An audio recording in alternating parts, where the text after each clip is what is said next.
All right, thanks so much for being with us here on Atlanta News First Plus. I want to let you know that we are awaiting an update at any moment now regarding the case of the 6-month-old boy who was killed in a drive-by shooting. The defendants accused in his death were in court today, and we are expecting to hear from their attorneys, or one of the attorneys, at any moment now. And we're going to take that to you live when it does happen. But in the meantime, I want to get you caught up on the latest on this case. So, two people accused of killing that 6-month-old baby in that drive-by shooting.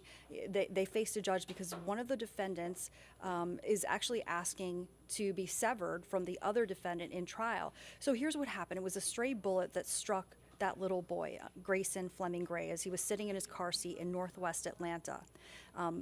So it's one of the defendants named Sharice Ingram, who is out of jail. She's awaiting bond. She asked for her case, she asked for the charges against her and her situation to basically be treated as separate. She wants a separate trial.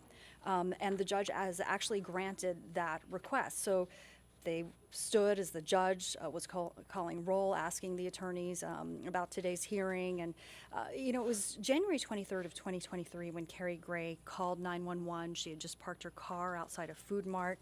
People in 2 cars drove past, shooting apparently at each other. And a stray bullet struck her son, 6-month-old Grayson, killing him as he was still strapped in his car seat. The very next day, DeCassie Little was arrested in the boy's murder, and then the day after that, Sharice Ingram turned herself in. Now, police did not believe that she actually pulled the trigger, but still, again, she was also charged with murder. And then 8 months later, a judge let her out on bond to await trial, and it looks like she didn't have a criminal record. We at Atlanta News First actually spoke by phone last night with baby Grayson's mother. She said she's really hoping the defendants will plead guilty so that she can avoid the trial process. And she had the same message for them that she had a year ago. Let's listen. So I pray for you. I pray for you. I hope one day you get a soul and you understand what your actions actually did. So again, the judge did grant severance for Sharice Ingram. The state also announced a new gang charge against DeCassie Little. The trial, which was supposed to start next week, is now having to be postponed. We're going to keep following that and let you know when the new trial date will be.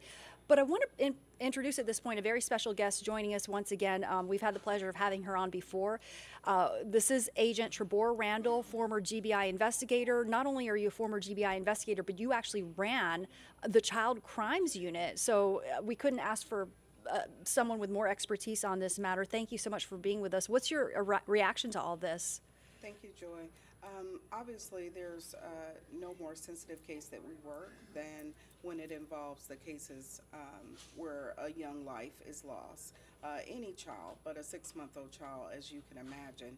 And then it's a preventable death, and it's a senseless killing, as in, the mother is driving her car, she's parked in front of a food mart, no fault of her own, and she loses her baby to gun violence. Mm-hmm. So these are the most sensitive cases, the most tragic cases, and it's just really sad we're here, but we certainly want to make sure that those responsible are prosecuted to the fullest extent.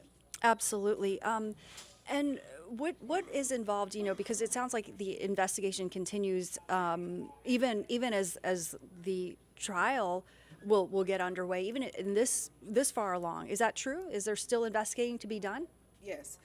We never stop investigating. A lot of times, even as when the special agents are done with their full investigation, all of their interviews, all of the forensic evidence has been collected, we turn those cases over to the prosecutor's office, but then their investigators are going to take a deeper dive into some of the background of the individuals, maybe witnesses involved, and if information continues to be developed during that time, they certainly have to follow up on that lead. So you are definitely investigating these instances all the way up until trial. Yeah, and in this case, what questions do you think, if any, are still needing to be answered? What are I mean, look how beautiful this baby is. Yes. What do you think still is left unsaid or left unanswered that we need to look into, that investigators need to look into?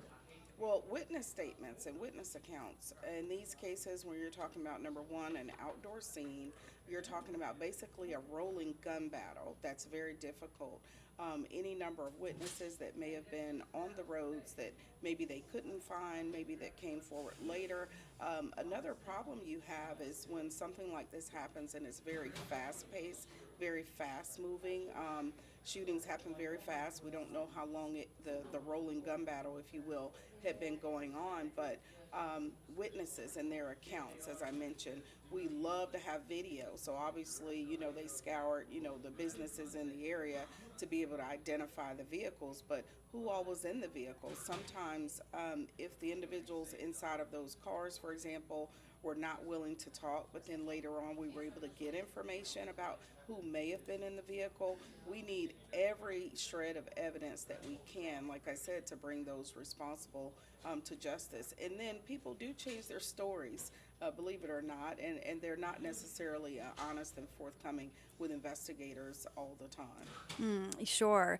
And so do you think that the fact that now the trials are going to be severed, that's what it sounds like, that's the latest update. These things can change too, but these defendants are going to be severed is what it sounds like, and so they're going to be tried together. Is that going to be helpful? Will that actually encourage the female defendant who's not accused of actually pulling the trigger? Do you think that will maybe encourage her to basically to testify in a way that's not favorable to the male defendant and maybe give up some information that she wouldn't have otherwise?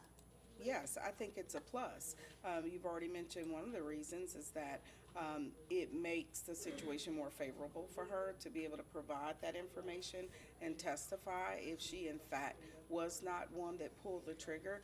But in addition, when you have that separation, it lets that individual stand on their own. If there's information, for example, that this could have been related to gang violence or gang activity, or there were any gang associations, it allows the other individual to separate herself from that, so she is not, guilty by association, so to speak. It definitely is a plus. What do we expect to I guess learn in the course of this trial that maybe, of course, the investigation has been ongoing for a very long time, but do we expect to see a lot of the fruit of that investigation come out?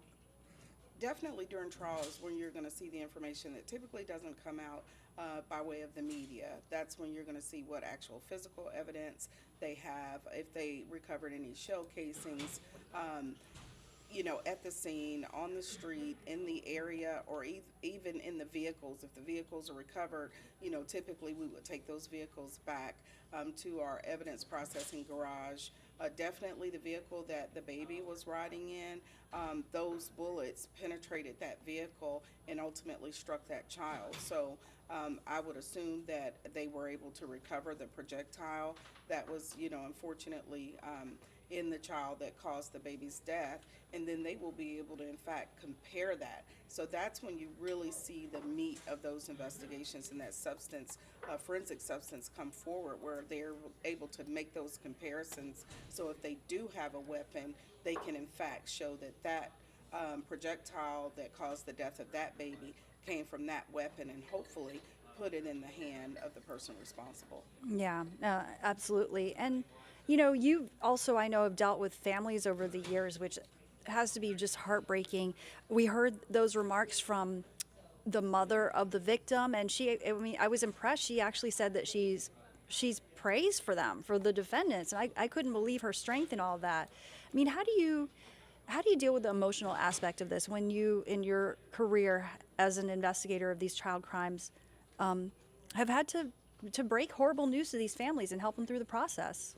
It never gets any easier. I was just in the state of Louisiana for a groundbreaking ceremony on a center that is going to help children hopefully live a little longer, give them a positive place to be after school so they're not getting in trouble. And I talked with a mother one-on-one who lost her toddler to gun violence in this particular area of town, and she was very strong, she was very resilient, she was committed to the prevention side of it. So sometimes you see that strength come out, in the parents of these young victims that you just cannot explain. You know, others, every day that you speak to them, they still can't believe it. It's like a horrible nightmare that they're waking up from, that their child will not, you know, have another birthday. So I definitely applaud the mother and her resolve and her stance in this investigation. All right, thank you so much.